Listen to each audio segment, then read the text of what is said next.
Good morning, students. Welcome in New Modern Happy School online classes. I'm your ST teacher. My name is Gaurav Kumar Sharma. Students, कल हमने आपकी book resources and development का chapter 1 resources start किया था और छोटा chapter है तो हमने इसको कल कंप्लीट कर लिया था। आज हम इसके क्वेश्चन आंसर डिस्कस करते हैं। ये क्वेश्चन आंसर मैंने कल भी आपको बताया था, मैं दोबारा रिवाइज कर लेता हूँ। जो अगर कोई बच्चा ऑनलाइन क्लास से अभी लेटेस्ट जुड़ा हो, तो बेटा 3 कॉपी बनानी है। एक कॉपी बनानी है आपको हिस्ट्री और ज्योग्राफी की, एक सिविक्स इकोनॉमिक्स की, और एक बनानी है मतलब राजस्थान स्टडीज भी सिविक्स और इकोनॉमिक्स वाले में हो जाएगा, और एक क्लास कॉपी बनानी है जिसमें सारे नोट अपडेट करने हैं। तो ये जो क्वेश्चन आंसर मैं करवा रहा हूँ ये आपको सिविक्स और इकोनॉमिक्स, सॉरी इधर आपका क्योंकि ज्योग्राफी और इकोनॉमिक्स की एक ही कंबाइंड बुक है, अलग अलग बुक नहीं है, तो ज्योग्राफी और इकोनॉमिक्स की एक बुक बना लेना और ज्योग्राफी और इकोनॉमिक्स की जो कॉपी है उसके अंदर आप ये करें जो मैं अभी क्वेश्चन आता हूं। Let's discuss it's question answer. इसके क्वेश्चन आंसर आज हम डिस्कस करते हैं।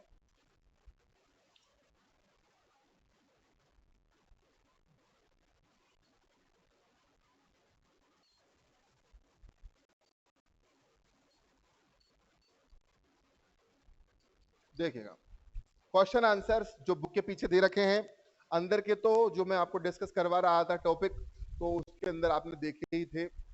जो भी इंपॉर्टेंट टॉपिक है जो मैंने लिखवाए उनके ऊपर क्वेश्चन बन सकते हैं। देखिए पहला क्वेश्चन आपको दे रखा है, question number 1, why are resources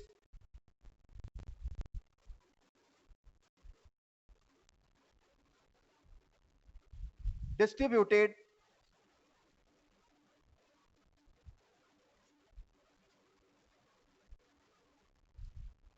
unequally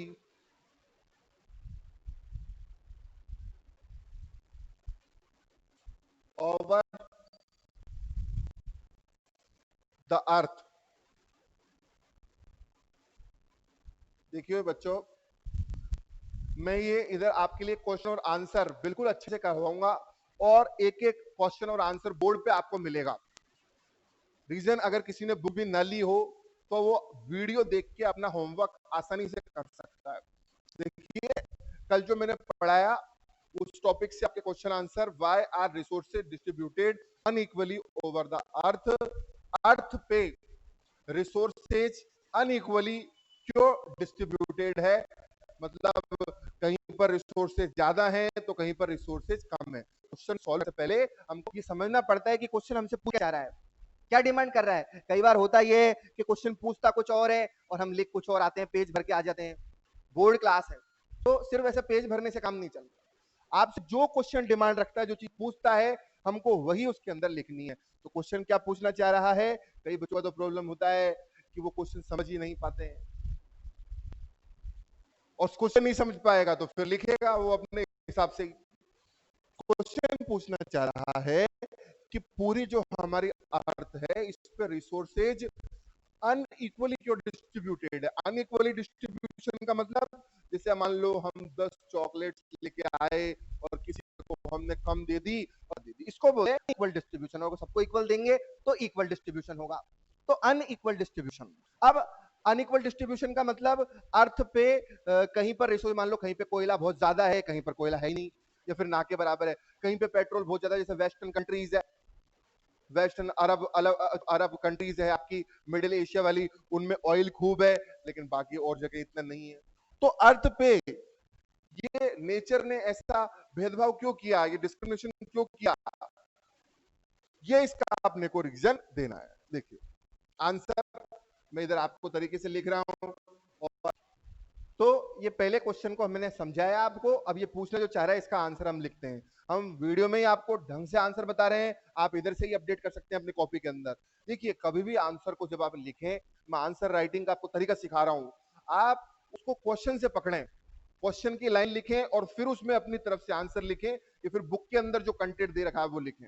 देखिए सबसे पहले क्वेश्चन की लाइन हमने पकड़ी, रिसोर्सेज आर जब हम इंग्लिश पढ़ते हैं, WH वर्ड पढ़ते हैं, तो आपको पता है हेल्पिंग वर्ब आगे आ जाती है, क्वेश्चन इंटरोगेटिव के अंदर WH वर्ड आगे आ जाता है, लेकिन उसको हम आंसर की फॉर्म में बनाना है तो सबसे पहले रिसोर्सेज आ जाएगा, फिर हेल्पिंग वर्ब आएगी। तो resources are distributed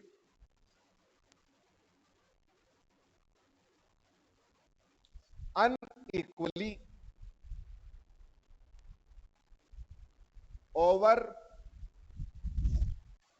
the earth because, यहां तक की लाइन कॉमन है, मैक्सिमम क्वेश्चन में आपको ऐसे पैटर्न फॉलो करना है। अब इसका रीजन क्या है वो आपको लिखना है। अब रीजन यही है कि अलग अलग जगह की ज्योग्राफिकल कंडीशन अलग अलग है। जैसे मान लीजिए रिसोर्स में सिर्फ मैं बार बार अगर आपको कोयला पेट्रोल बोल रहा हूं तो सिर्फ इसका मतलब ये नहीं है कि रिसोर्स ये दोनों ही है। मैंने कल के लेक्चर में आपको अच्छे से क्लियर किया है कि हर एक चीज जो कि आपके बार बार यूज आए और जो आपके लिए इंपॉर्टेंट हो, यूजफुल हो, वो आपका रिसोर्स है। अब रिसोर्स का मतलब आपके एग्रीकल्चर के प्रोडक्ट्स भी हो सकते हैं। अब एग्रीकल्चर के प्रोडक्ट हम कहें कि शुगर केन एक जगह पे मिलता है, दूसरी जगह नहीं मिलता, इसका कारण क्या है? इसका कारण एक हो सकता है ज्योग्राफिकल फैक्टर्स। आपको पता है कि राइस की फार्मिंग के लिए, शुगर केन की फार्मिंग के लिए आपको चाहिए वाटर, ज्यादा पानी चाहिए, फर्टाइल सॉइल चाहिए। अब वो जहां पर अवेलेबल है वहीं तो होगी खेती। जैसे आपको अगर टी फार्मिंग करनी है, चाय की खेती करनी है, तो उसके लिए आपको ठंडा इलाका चाहिए, ऊंची पहाड़ियां चाहिए। तो इस ये जो सारी कंडीशंस, जो सारी रिक्वायरमेंट्स है, इसको वन वर्ड में बोला जाता है ज्योग्राफिकल कंडीशंस या फिर ज्योग्राफिकल फैक्टर्स। और resources are distributed unequally over the earth because the production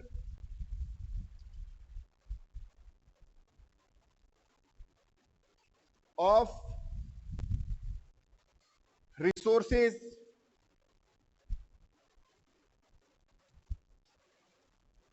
is dependent on the geographical factors। ये तो हमारा आंसर हो गया। अब इसका एग्जाम्पल आप लिख सकते हैं। फॉर एग्जाम्पल, जैसे मैंने अभी आपको बताया है, फॉर एग्जाम्पल, एग्जाम्पल को शॉर्ट में लिख दे for easy. For example, tea farming या फिर tea is available on hilly and cold places etcetera. कोई भी चीज को एक्सप्लेन करने के लिए हमेशा एक या दो एग्जाम्पल जरूर दें। वो एग्जाम्पल आपके जो आंसर है उसको बिल्कुल पुख्ता कर देता है, एकदम सॉलिड कर देता है कि आपका आंसर बिल्कुल सही है। तो ये आपके पहले क्वेश्चन का आंसर हो गया। इसको आप अच्छे तरीके से समझ भी गए होंगे, उतार लेना और इसी को आप होमवर्क की कॉपी में कर लेना। इसके बाद में इसको मिटा के मैं नेक्स्ट क्वेश्चन पे आ रहा हूं। अब क्वेश्चन नंबर 2।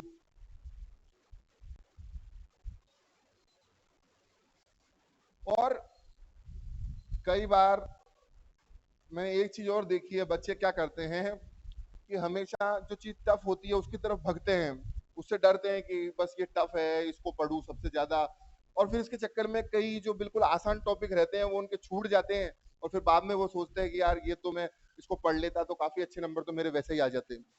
तो ये जो पहला चैप्टर है बिल्कुल आसान है, बिल्कुल ईजी है। इसको इजीली आपने समझ भी लिया। इसके गिने चुने 5-6 क्वेश्चन है, अगर अच्छे से इसको आप रेडी कर लेंगे तो ये चाहे 2 नंबर 2 मार्क्स में आए चाहे 3 मार्क्स में आए, पर आपको मार्क्स तो दिला के जाएगा ना। तो इजी चैप्टर्स को जल्दी क्लियर कर लो, ताकि फिर गिने चुने 2-4 आपके टफ टॉपिक बचेंगे, उनको आप लास्ट में क्लियर कर लेना। इस तरीके से फिर आपका परसेंटाइल बनेगा। नेक्स्ट दूसरा क्वेश्चन देखिए अब आप।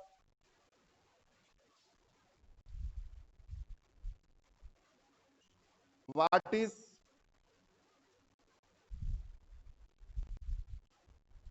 Resource conservation?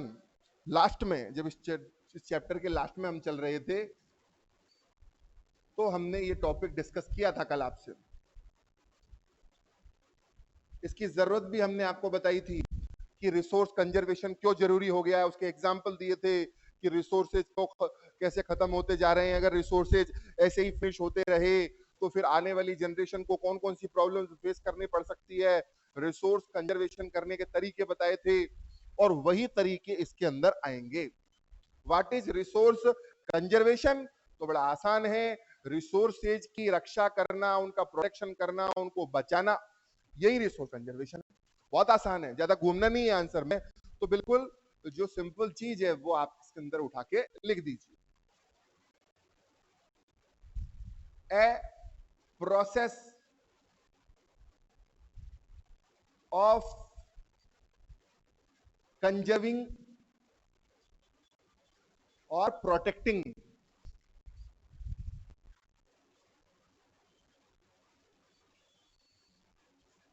resources is known as resource conservation।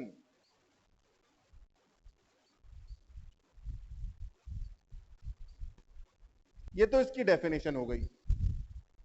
Next definition के बाद में मैंने आपको कहा अपना हर एक आंसर हमको विद द एग्जांपल जस्टिफाई करना है, तो इधर एग्जांपल आप दे दीजिए, तरीका दे दीजिए किस तरीके से करते हैं। देखो point number 1, for example sustainable या फिर थ्रू सस्टेनेबल डेवलपमेंट, थ्रू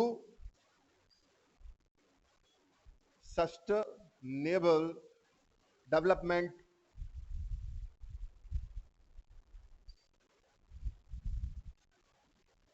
इसके अलावा बाय रिड्यूस पॉल्यूशन,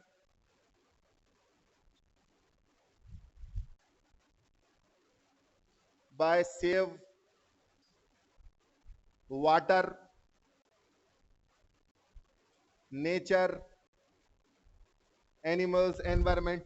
ऐसे आप 2-3 पॉइंट में अगर ऐसे लिखेंगे डेफिनेशन के साथ तो आंसर विल कंप्लीट, आंसर एकदम तरीके से कंप्लीट हो जाएगा। तो ये हमने आपके 2 आंसर्स अच्छे तरीके से कंप्लीट करवाए। अब तीसरे आंसर की तरफ आते हैं। बिल्कुल ऐसे ही आप अपने होमवर्क में अपडेट करना और लास्ट में जब हम क्लास में खड़ा करके आपसे सुने तो बिल्कुल इसी तरीके से सुनाना, तो फिर ऐसे लगेगा कि इस बच्चे ने बहुत ध्यान से पढ़ा है ये चैप्टर।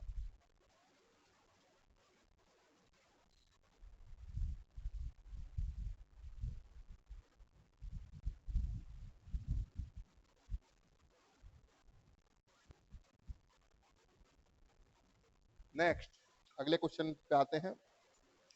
थर्ड क्वेश्चन आपका दे रखा है, why are human resources important? Question number 3, why are human resources important? Human question देखिए, मैं आपको बताया था पहले क्वेश्चन में, क्वेश्चन को सबसे पहले समझना। तो समझने का मतलब ह्यूमन रिसोर्सेज हमारे लिए इंपॉर्टेंट क्यों है। अब इसका आंसर तो आप तब दोगे जब आपको सबसे पहले ये पता होगा कि ह्यूमन रिसोर्स का मतलब क्या है, और मतलब हम कल वाली क्लास के अंदर आपको क्लियर करवा चुके हैं। अभी शॉर्टली एक बार रिपीट कर देते हैं कि जब human as like resource, resource की तरह कंट्री के, फैमिली के सभी लोगों के काम आने लग जाए और वो एक इनकम का सोर्स बन जाए, एक प्रोडक्शन का सोर्स बन जाए, तो ह्यूमन भी रिसोर्स बन जाता है और उसे ही हम ह्यूमन रिसोर्स बोलते हैं। जब हम डेफिनेशन बता रहे हैं ना, उसी डेफिनेशन में इसका आपको इंपॉर्टेंस भी पता चल रहा है। आपको डेफिनेशन मैंने बताई कि जब एक ह्यूमन रिसोर्स की तरह वर्क करने लग जाए, बार बार काम आने लग जाए, जिससे इनकम हो, प्रोडक्शन हो, तो उसको ह्यूमन रिसोर्स बोलते हैं। तो इसके अंदर आपको ह्यूमन के रिसोर्स बनने का फायदा क्लियरली नजर आ रहा है ना। पहला फायदा क्या, अपन ओरली कोई भी क्वेश्चन का आंसर दो तो सबसे पहले उसके एक शॉर्ट पिक्चर अपने दिमाग के अंदर बना लो कि मुझे इन इन पॉइंट्स को बेस करके फिर आंसर देना है।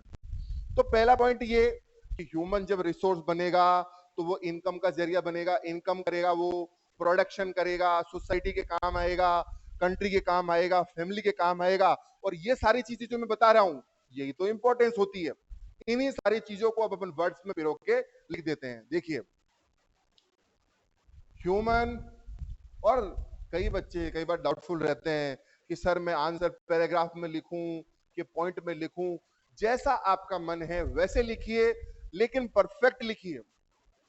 बेटर ये भी रहता है कि आप अपने वही आंसर को पैराग्राफ की जगह अगर पॉइंट बनाकर लिखते हैं तो ज्यादा इफेक्टिव रहता है, क्योंकि कम नॉलेज या फिर छोटी नॉलेज भी पॉइंट में ज्यादा बड़ी नजर आएगी, इंप्रेसिव नजर आएगी, सिस्टमेटिक नजर आएगी।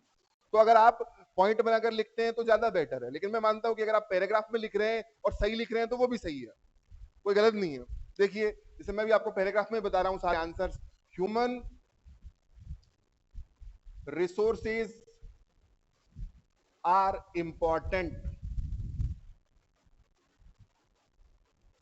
अब देखिए मैंने इधर पैराग्राफ और ये पॉइंट का डिस्कशन क्यों किया, क्योंकि ये एक ऐसा क्वेश्चन है जिसको आप चाहो तो पॉइंट्स में भी लिख सकते हो। कैसे? जैसे मैंने ये लाइन लिखी, human resources are important because, इसके बाद में आप एरो लगाइए और एरो लगाने के बाद में फिर पहला फायदा लिखिए, दूसरा फायदा लिखिए। इस तरीके से आप इसको पॉइंट बना के भी लिख सकते हो, और पैराग्राफ में भी देखिए आप इस तरीके से लिख सकते हैं, human resources are important because they are useful for income. अब ये जो मैं आपको पॉइंट बता रहा हूं कॉमास लगा लगा के, इन कॉमास वालों को आप एक अलग पॉइंट बना सकते थे, लेकिन उसके लिए आपको लाइन बनानी पड़ेगी। It is important for income, फिर दूसरा point it is important for production, it is important for society. इस तरीके से आप पॉइंट बना सकते हैं, और आप चाहें तो कॉमास में भी लिख सकते हैं, because they are useful for income, production, family, dash लगा के लिख दें, फैमिली, नेशन, ह्यूमैनिटी, वेलफेयर। बस खत्म आंसर आपका। इन्हीं चीजों का आप पॉइंट में भी लिख सकते थे, इन्हीं चीजों का आपने पैराग्राफ में भी लिख दिया। नेक्स्ट फोर्थ क्वेश्चन की तरफ आते हैं, क्वेश्चन नंबर फोर्थ। बहुत इंपॉर्टेंट क्वेश्चन है, एग्जाम में 100% पूछा जा सकता है, एक लेटेस्ट टॉपिक है, व्हाट इज सस्टेनेबल डेवलपमेंट। एक इंपॉर्टेंट टॉपिक है, एक नया टॉपिक है, और ये मैंने कल आपको अच्छे से क्लियर किया है। और इसका साइड में उस बुक में पॉइंट भी बता रखे हैं, सस्टेनेबल पॉइंट उसने बता रखे हैं, सस्टेनेबल डेवलपमेंट क्या होता है, उसके 4 से 5 पॉइंट बता रखे हैं, और वही पॉइंट इसके आंसर है। उन चारों पॉइंट को मिलाकर इसका आंसर बनेगा। देखिएगा क्वेश्चन नंबर 4।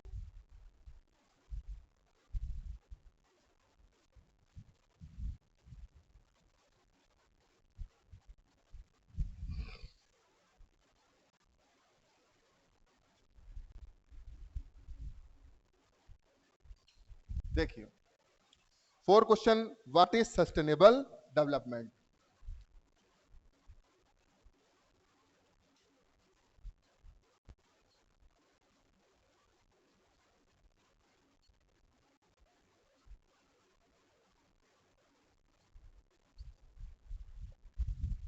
कल जब मैंने आपको बताया तो सस्टेनेबल डेवलपमेंट का मतलब बताया, इसकी जरूरत क्यों पड़ी, क्या होता है, ये सारी चीजें कल डिस्कस हो चुकी है।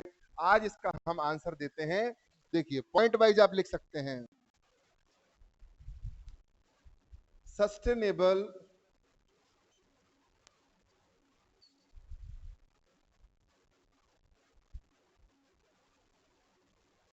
डेवलपमेंट इज, इस तरीके से फिर आप सारे पॉइंट लिख दें जो कि आपको बुक में बता रखे हैं। रेस्पेक्ट,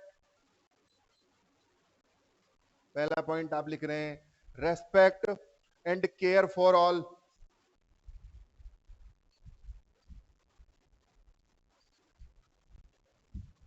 दूसरा पॉइंट इससे related, improve the quality of human life,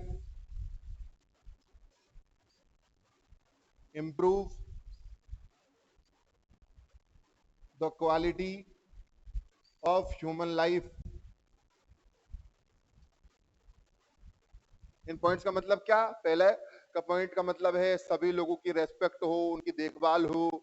दूसरे पॉइंट का मतलब है इंसान का जो जीवन है उसकी क्वालिटी सुधरे, अच्छा लाइफ स्टैंडर्ड हो। अगर कोई बेसिक आपको फैसिलिटी नहीं मिल रही, सुविधा नहीं मिल रही, तो वो मिले, एजुकेशन के लिए, हेल्थ के लिए, और भी नेसेसरी चीजों के लिए। Next, conserve the earth's vitality and diversity.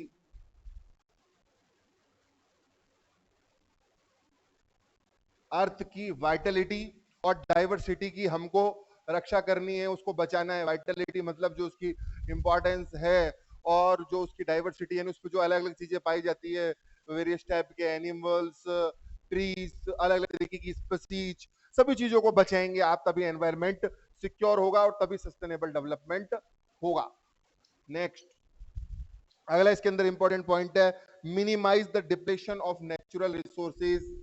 अब देखो, इतना डिफिकल्ट लाइन लिखने की जगह आप इसको डायरेक्ट भी लिख सकते हो, reduce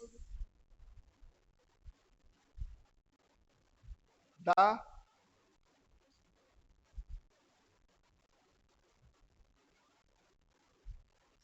use of more natural resources. ज्यादा जो नेचुरल रिसोर्सेज आप यूज करते हैं, उसके यूज को थोड़ा कम करें, नहीं तो वो वेस्ट हो खत्म हो सकता है। Change personal attitude and practices towards the environment. Change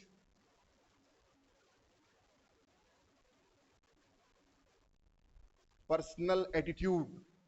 देखिए, पर्सनल एटीट्यूड का मतलब क्या होता है मैं अभी आपको बताऊंगा। And towards the environment,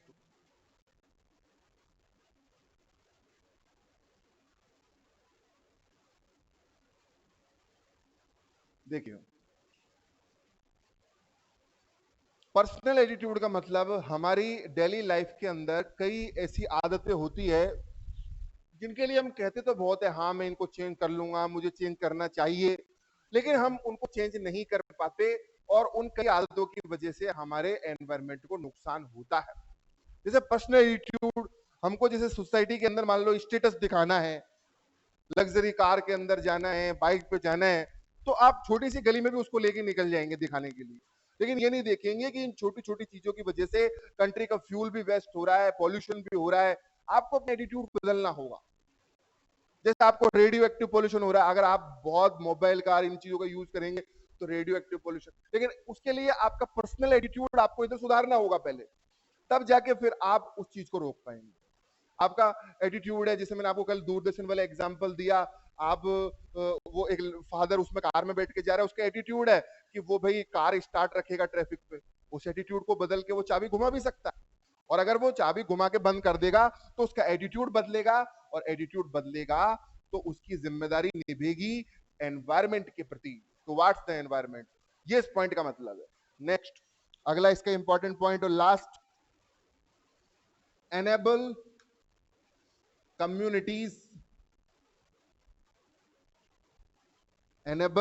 communities to care of their own environment। Communities को सक्षम बनाइए। अनेबल, सक्षम मतलब उनको इस लायक बनाइए, उनको सिखाइए कि आप अपने आसपास का एनवायरनमेंट जो है उसकी देखभाल करें। कम्युनिटीज मतलब सोसाइटी, समाज, उसको ये सिखाना पड़ेगा, उसको इस लायक बनाना पड़ेगा कि आपके आसपास का समाज जो है उसको आप किस तरीके से उसमें एनवायरनमेंट को आप स्ट्रेंथन कर सकते हैं, अच्छा बना सकते हैं। तो ये पूरा आंसर है, इंपॉर्टेंट क्वेश्चन था इसलिए इसको इतना टाइम दिया। सस्टेनेबल डेवलपमेंट, तो ये चार आपके रिटर्न वर्ड्स के जो आंसर हैं वो हमने आपको बताए। अब आते हैं टिक द करेक्ट पे, फिर एक्टिविटी है जो आपको प्रैक्टिकली फॉलो करनी होती है। तो मेनली आपको ये चार क्वेश्चंस लिखने हैं कॉपी के अंदर, टिक द करेक्ट भी करने हैं, और एक्टिविटी भी मैं कभी नहीं कहूंगा कि एक्टिविटी को आप छोड़ दें। एनसीईआरटी के अंदर, बुक के अंदर आपको एक्टिविटी दी जाती है करने के लिए, और एक्टिविटी अगर आप करेंगे तभी आपका एजुकेशन थ्योरेटिकल से प्रैक्टिकल होगा। एक्टिविटी आप करिए, वो एक एसेंशियल होमवर्क नहीं है, वो चेक नहीं होता, लेकिन आप उसको घर पे करने का कोशिश करिए, उसको इंटरनेट पे सर्च करिए, इस पे कोई मॉडल बना हुआ है क्या, देखिए। इसको देखते हैं अपन, tick the correct, which one of the following does not make substance a resource इसके बाद में अब हम देखते हैं ऑब्जेक्टिव क्वेश्चन। अब ये तो मैंने आपको क्वेश्चन और आंसर दोनों इधर लिख के बता दिए। ऑब्जेक्टिव जो क्वेश्चंस हैं आपके पास में बुक होंगी, नहीं हो तो आप नेट से डाउनलोड कर सकते हैं या फिर बाजार के अंदर बुक आ गई है, वहां से आप परचेज कर लीजिए। तो ऑब्जेक्टिव क्वेश्चन में डायरेक्ट यहां से आपको पढ़ के इसका डायरेक्ट आंसर बता देता हूं। देखिए ऑब्जेक्टिव क्वेश्चन, क्वेश्चन नंबर 2 जो है आपका, ये 4 तो फर्स्ट के थे, रोमन में फर्स्ट, सेकंड, थर्ड, फोर्थ, और उसके बाद में क्वेश्चन नंबर सेकंड, उसका फर्स्ट क्वेश्चन आप देखिए, विच one of the following does not make substance A resource. कौन सी चीज है जो कि किसी एक सबस्टांस को रिसोर्स नहीं बनाती? Utility, value, quantity. देखिए इसके अंदर उसकी यूटिलिटी, उसका यूज उसको रिसोर्स बनाएगा। उसका यूज ही तो डिसाइड करता है ना। मैंने आपको बताया था रीयूज, अगर बार बार कोई चीज यूज आ रही है तभी तो वो रिसोर्स बनेगा। तो अगर कोई चीज बार बार यूज हो रही है तो यूज तो है भाई, यूटिलिटी मतलब यूज। वैल्यू, उसकी अगर वैल्यू ज्यादा बढ़ रही है, ज्यादा इंपॉर्टेंट है, तो फिर वो रिसोर्स बनेगा। लेकिन क्वांटिटी कोई इसका फैक्टर नहीं है, तो इसमें आप थर्ड नंबर का लगा लीजिए सी, क्वांटिटी उसको डिसाइड नहीं करती। ऐसे तो कोई रिसोर्स ज्यादा मात्रा में हो जाएगा, कम मात्रा में हो जाएगा, तो वो उसको डिसाइड नहीं करेगी। दूसरा क्वेश्चन देखिएगा, which one of the following is a human made resource. इसमें से कौन सा ह्यूमन मेड रिसोर्स है? मेडिसिन टू, मतलब जो हमने इंसान ने बनाया है। Medicine to treat cancer, cancer का इलाज करने के लिए बनाई गई दवाई। Spring water, tropical forest. Spring water मतलब स्प्रिंग के मौसम के अंदर जो आपको वाटर रेन में मिलता है देखने को वो, या फिर ट्रॉपिकल फॉरेस्ट, ट्रॉपिकल जो आपको जंगल मिल रहे हैं। तो ये सब नेचुरल चीजें हैं, ये आर्टिफिशियल नहीं है। पहला वाला आर्टिफिशियल है, जो कैंसर डिजीज का इलाज करने के लिए जो दवाई बनाई, मेडिसिन बनाई, medicine to treat cancer. A, पहले वाले में था सी, इसमें है ए, मेडिसिन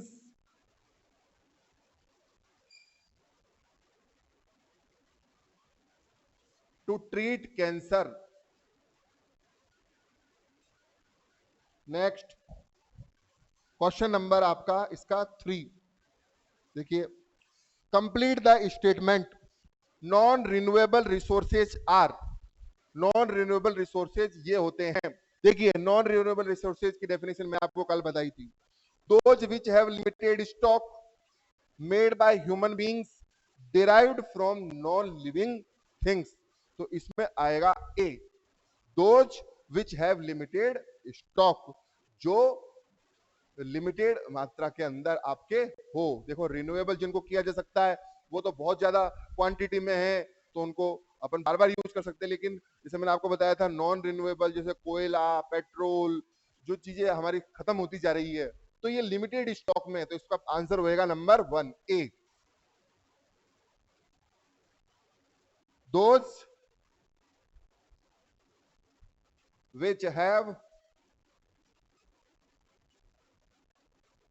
लिमिटेड स्टॉक्स, यानी जिनके स्टॉक यानी कि स्टोरेज कम है वो होंगे। तो ये क्वेश्चन आंसर मैंने आपको कंप्लीट करवाया। एक्टिविटी पे भी हम डिस्कस कर लेते हैं थोड़ा बहुत। रहीमन पानी राखिए बिन पानी सब सून, इसमें दे रखा है पानी गए ना उभरे मोती मानस चून। ये आप हिंदी में पढ़ते होंगे, वहां पर पानी का इंपॉर्टेंस बता रखा है, वाटर का, कि हमको पानी की रक्षा करनी चाहिए क्योंकि पानी के बिना सब बेकार है, और पानी नहीं है तो फिर मोती और ये सब बेकार चीजें हैं। ये इसने रहीम जी ने इसमें वाटर का इंपॉर्टेंस बता रखा है कि पानी के बिना कोई एग्जिस्टेंस नहीं होगा। तो इस दोहे को समझने का आप प्रयास करें। These lines are written by poet Abdul Rahim Khan Khana. ये अब्दुल रहीम खान खाना जो महान कवि हुए हैं, उन्होंने इस लाइन को लिखा है, और इस लाइन को समझ के आप वाटर की इंपॉर्टेंस के बारे में 100 वर्ड्स लिखने की कोशिश करें। ये एक्टिविटी है। और फिर आप अपनी तरफ से भी एनवायरनमेंट को बचाने का, रिसोर्स को बचाने का क्या क्या प्रैक्टिकल वर्क कर सकते हैं, आप वो काम करिए। अपने टीचर को उसके ऊपर प्रोजेक्ट बना के दिखाइए, तो फिर आपकी स्किल्स के अंदर और भी इंप्रोवाइजेशन होगा। तो डियर स्टूडेंट, आज की क्लास में हमने सारे क्वेश्चन आंसर डिस्कस किए। नेक्स्ट क्लास में जब हम मिलेंगे तो आपका नेक्स्ट दूसरा जो चैप्टर है, सेकंड चैप्टर, वो स्टार्ट करेंगे। आपका काम अब क्या है, पूरे फर्स्ट चैप्टर को आप अच्छे से रीड करें, उसके अंदर के नोट्स आप लिखें, अंदर के क्वेश्चन आंसर लिखिए। ये जो मैंने कॉपी आपको अलर्ट की है, उस कॉपी के अंदर आपको ये क्वेश्चन आंसर अपडेट करने हैं और आते ही इनका आपका टेस्ट लगेगा। तो आज के लिए इतना ही काफी है। Thank you.